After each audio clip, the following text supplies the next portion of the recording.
and proud of our identity, Mr. Speaker. The honourable member for York Simcoe. Mr. Speaker, the Liberals' Made in Canada housing crisis has gotten out of control. It's the same situation across the country, including my community of York Simcoe. Working Canadians have been priced out of the housing market with no hope in sight.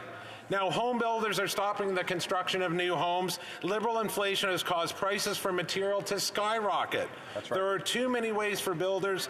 There's no way for builders to know the fair market value of the home that won't be ready for at least 2 years. Why is this Liberal government making it even harder for Canadians to own a home? Great question. The honourable minister for Housing. Mr. Speaker, the Conservatives are not really serious about housing affordability, because every single time we've brought a measure here to enable Canadians to be able to afford a home, they've voted against it. The first-time home buyer incentive, all the measures that we've brought. They even voted against imposing a vacancy tax on foreign-owned, non-resident properties. So they're not serious. They're full of rhetoric, and Canadians see through them.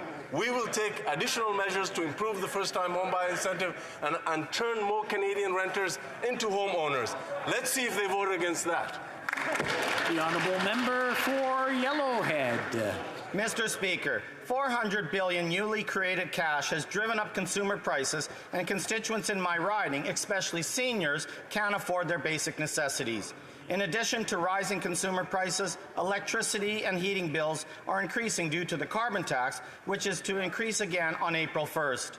Mr. Speaker, when will this Liberal government finally quit making false promises and create a real economic plan for all Canadians, especially those who are struggling to meet their basic needs? The Honourable Deputy Prime Minister.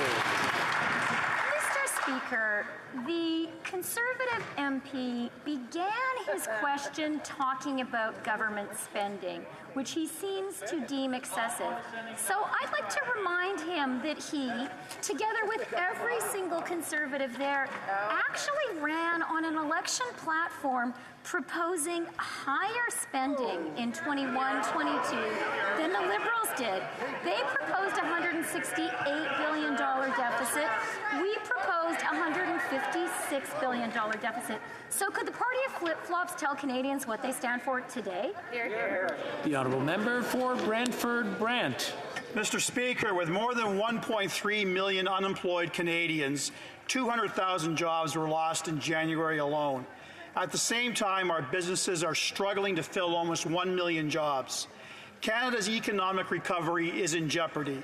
Canada has the 5th worst job recovery in the G7. Hardworking people of Brantford Brant are asking, when will the Prime Minister stop putting his ideological agenda above prudent economic decisions? The Honourable Deputy Prime Minister. Mr. Speaker, it is a bit rich to hear the Conservatives talk about their support for Canadian workers and Canadian jobs. And let me just point out one moment of abject Conservative failure.